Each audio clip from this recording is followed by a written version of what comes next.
नमस्कार दोस्तों, welcome back to your own channel वेल्स। आज 12 अगस्त 2026 आज वेस्टडे का दिन। कैसे हैं आप लोग? आई एम श्योर आप लोग अच्छे होंगे। दोस्तों कल के दिन हम लोगों ने डिस्कस किया था कि निफ्टी 50 का 24,450 के नीचे क्लोजिंग देता है तो हमारा आउटलुक मार्केट को लेकर के नेगेटिव हो जाना चाहिए। आज के दिन दोस्तों निफ्टी 50 ने 24,435 पे क्लोजिंग दी है, जो कि इस लेवल से नीचे है।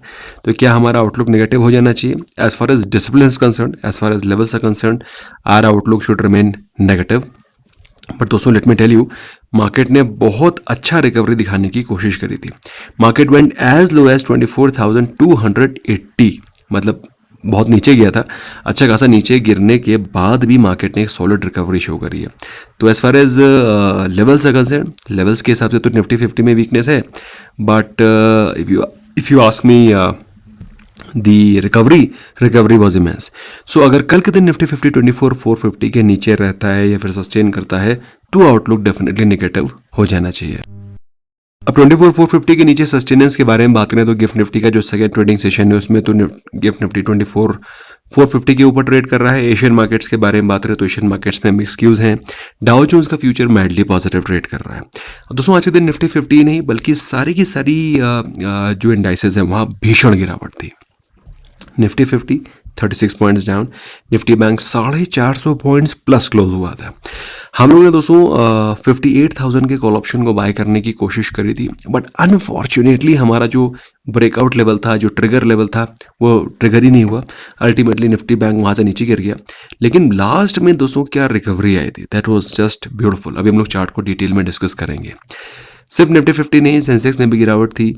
तो मेजॉरिटी ऑफ इंडेक्स में आज के दिन गिरावट थी, लेकिन उसके बाद एक सॉलिड रिकवरी भी हमको दिखाई पड़ी। तो बेसिकली आउटलुक नेगेटिव होने नहीं दे रही है मार्केट वही बात है ना, वो न जीने देंगे न मरने देंगे। तो नेगेटिव आउटलुक होने नहीं दे रहा है। मार्केट रिकवर कर जाती है। अगर आप देखें तो करीब 2 बजे के आसपास मार्केट ने एक सॉलिड रिकवरी दिखाना शुरू कर दिया था। ये अलग बात है दोस्तों, मॉर्निंग से गिरावट बढ़ी थी, गिरावट increased, but after 2 o'clock the गिरावट turned into buying and the market rose very aggressively। दोस्तों आज के दिन जिन स्टॉक्स में हमको बाइंग दिखाई पड़ रही थी, अगर आप लोग मिड कैप और स्मॉल कैप इंडेक्स के बारे में बात कर रहे हैं तो लीड कर रहा था stock like NALCO which was 8% up. लेकिन दोस्तों सिर्फ नैल्को ही नहीं, एल्यूमिनियम वाली कंपनीज लाइक हिंडाल्को में भी हमको बाइंग दिखाई पड़ रही थी। Apar industry was 7.5% up. जील, fin cable, SPL petro were also among the top gainers. टूटाकॉन कंज्यूमर प्रोडक्ट वाली companies like Godrej consumers was down 11%। PI industries results weak थे। मैंने आपको मॉर्निंग में भी बात बताई थी कि जो एग्रो केमिकल कंपनीज हैं उन पे बुरी हालत है। पीआई इंडस्ट्री 9% टूटा है। Jubilant Pharma 7-8%। RHIM decent results, उसके बाद भी 7% down. Techno Electric were also among the top losers. वही लास्ट एक हफ्ते के बारे में बात रहे, फिन केबल 28% ऊपर है, सेफायर 21% ऊपर है, देवयानी 17% ऊपर है। देवयानी का चार्ट भी काफ़ी इंटरेस्टिंग लग रहा है। न्यूलैंड लैब 17% अप है। अपार इंडस्ट्री को लेकर के तो मैं काफ़ी पॉजिटिव रहता हूँ और अभी भी पॉजिटिव हूँ।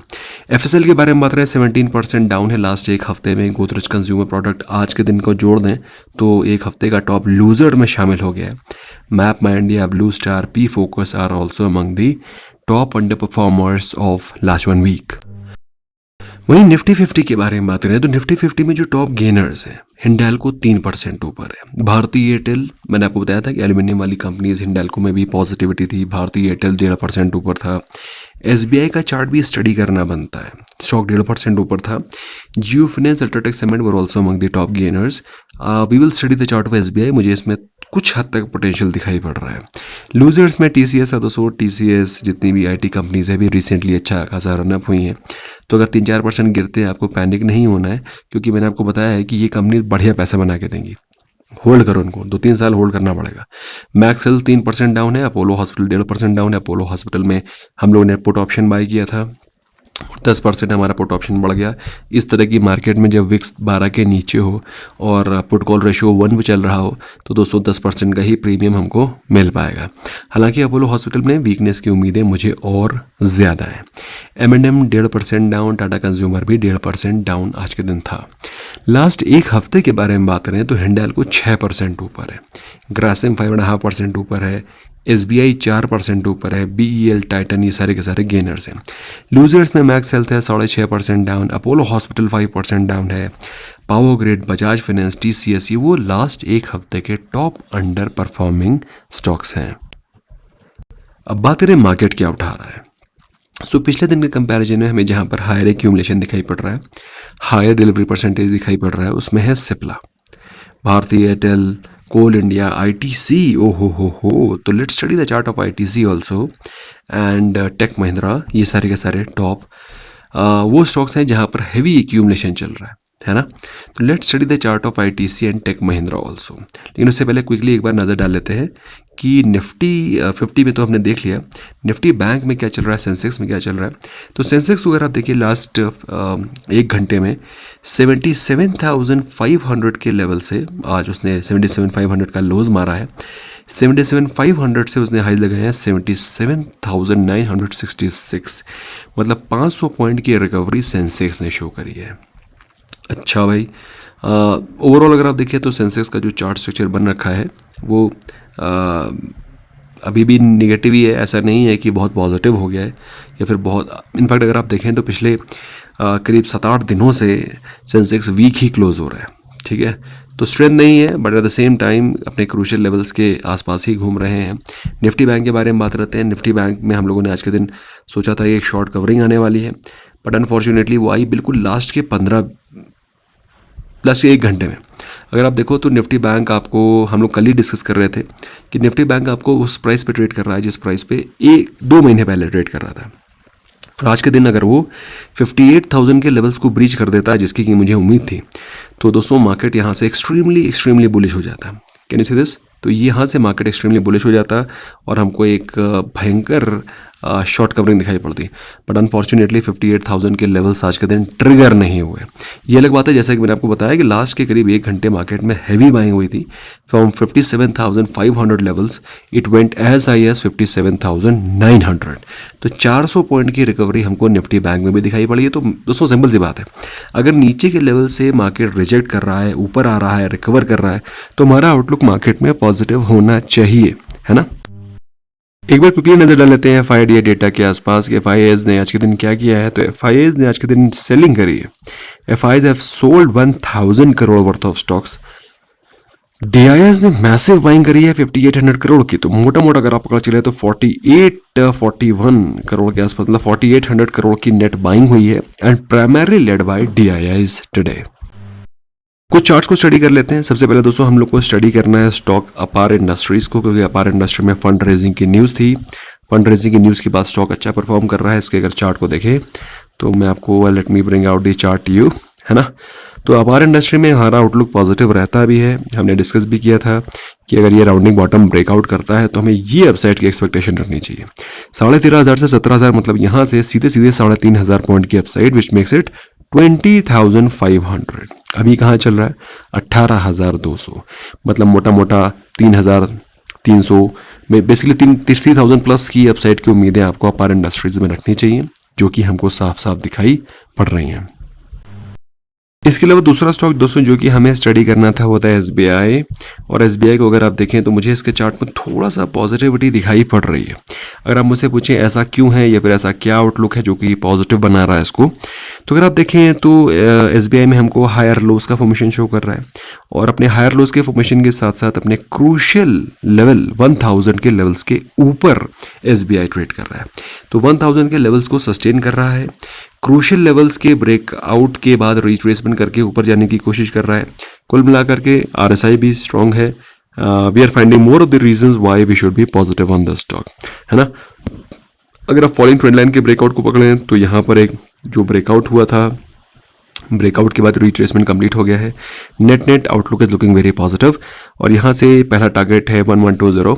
अगर इसको ब्रेकआउट कर जाता है तो उसके बाद स्टॉक सीधे 1200 प्लस के टारगेट्स के लिए तैयार हो गया है। दोस्तों कुछ रिजल्ट्स के बारे में बात करें। किसी एक सब्सक्राइबर ने आज के दिन पूछा था कि HAL के कैसे रिजल्ट्स हो सकते हैं। तो HAL से ज़्यादा अच्छे रिजल्ट्स की उम्मीदें नहीं थी। और अगर आज के HAL के रिजल्ट्स के बारे में बात करें तो मार्केट ने जो एक्सपेक्ट किया था उससे बेहतर रिजल्ट्स कंपनी ने पोस्ट किए हैं। This is something which is very interesting, क्योंकि मार्केट को एक्सपेक्टेशन थी नहीं और रिजल्ट्स उससे बेहतर आए। अगर आप पूछें किस प्रकार की एक्सपेक्टेशन थी, तो 1493 करोड़ की प्रॉफिट की उम्मीद थी, आई कितना है 1590 करोड़, तो मार्केट की एक्सपेक्टेशन से बेहतर है। रेवेन्यू मार्केट ने एक्सपेक्ट किया था 5268 करोड़ का, जो कि आया है 5515 करोड़, तो मार्केट की एक्सपेक्टेशन से ये भी बेहतर है। इनफैक्ट मार्जिन्स मार्केट ने एक्सपेक्ट किए थे 25.78% के, जो कि बढ़ करके आए हैं 27.7%, तो मार्केट की एक्सपेक्टेशन से बीट किया है स्टॉक ने। स्टॉक के चार्ट को अगर आप देखें तो हमको kind of head and shoulder का पैटर्न दिखाई पड़ रहा है, not very clear, not very exact, but अगर आप हेड एंड शोल्डर का पैटर्न को देखें तो यहाँ पर हमको इन्वर्टेड हेड एंड शोल्डर का पैटर्न ब्रेकआउट होता हुआ दिखाई पड़ रहा है। स्टॉक का एक छोटा सा रेजिस्टेंस जोन है 5000 से लेकर के 5200 के आसपास, जहाँ पर पहले स्टॉक कई बार आकर के गिर चुका है। Can you see this here? तो ये स्टॉक अपने स्ट्रॉन्ग रेजिस्टेंस जोन 5000 से लेकर के 5200 के जोन पे जा रहा है। It will be very very interesting to see क्या स्टॉक इस रेजिस्टेंस के लेवल को ब्रेकआउट कर पाता है, क्योंकि अगर वो ब्रेकआउट कर जाता है, टेक्निकली स्पीकिंग इसको कर जाना चाहिए, ठीक है, टेक्निकली स्पीकिंग इसको कर जाना चाहिए, और कर जाता है तो स्टॉक 5700 5800 के लिए तैयार हो चुका है। इसके अलावा दोस्तों अगर आप PSUs के बारे में बात करें, वैसे HAL से भी ज़्यादा कोई खास पॉजिटिव उम्मीद थी नहीं, but it has surprised. Stocks like Midhani के बारे में बात करें, poor results, poor performance, stock life time highs के आसपास चल रहा है, और अगर पुअर रिजल्ट्स आएंगे तो मार्केट छोड़ेगा नहीं।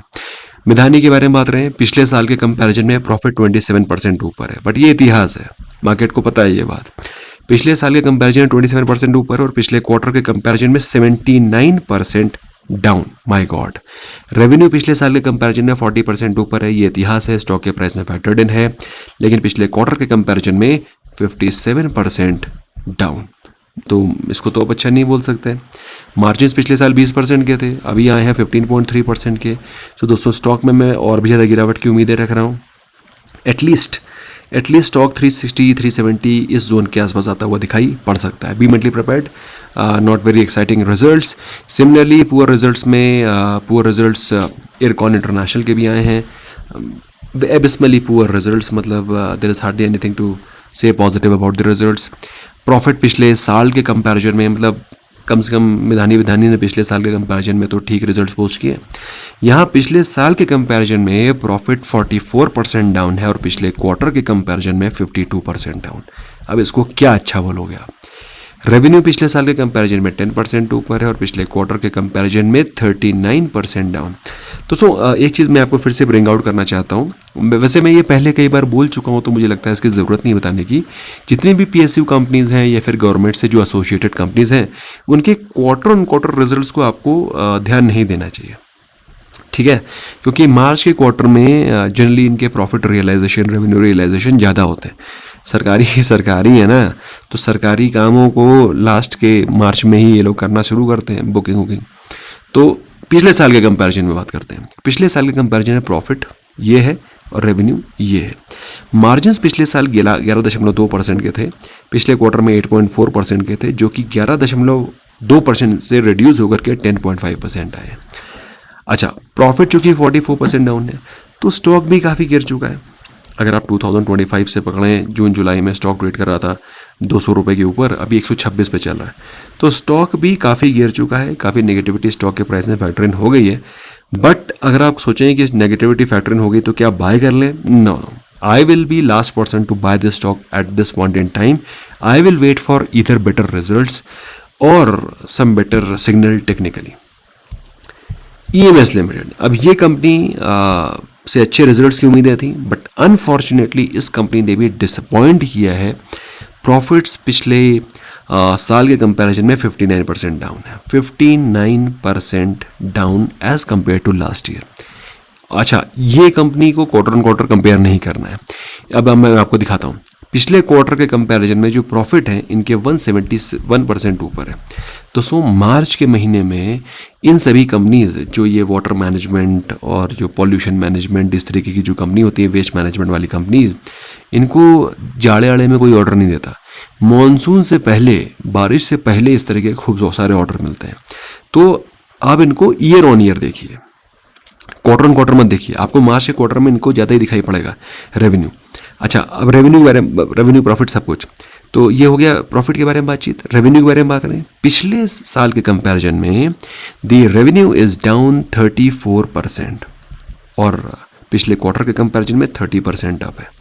तो क्वार्टर कंपैरिजन में तो स्टडी करना गलत है, तो दैट्स हाउ इट इज़। और मार्जिन के बारे में बात करें, पिछले साल 22.7% के मार्जिन थे जो कि रिड्यूस होकर के भी 16.6% बचे। तो कहने का मतलब क्या है, huge potential. India is a great waste generator country, बहुत ज़बरदस्त वेस्ट जनरेट करती है, ह्यूज पोटेंशियल। लेकिन दोस्तों दो चीज़ें होती हैं, एक होता है धंधा अच्छा करना और दूसरा होता है धंधे से प्रॉफिट बना पाना। ये दो अलग चीज़ें हैं।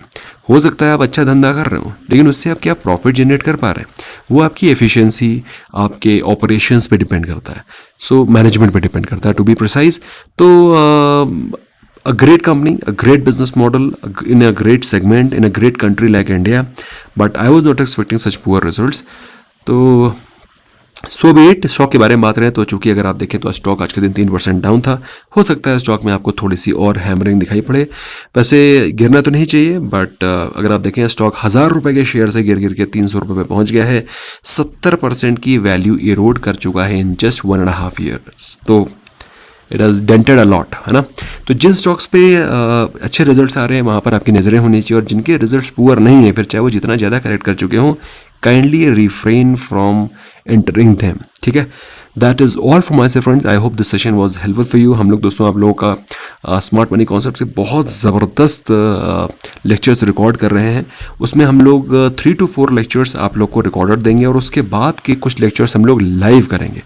सो बहुत इंपॉर्टेंट कोर्स होने वाला है, डू नॉट मिस आउट।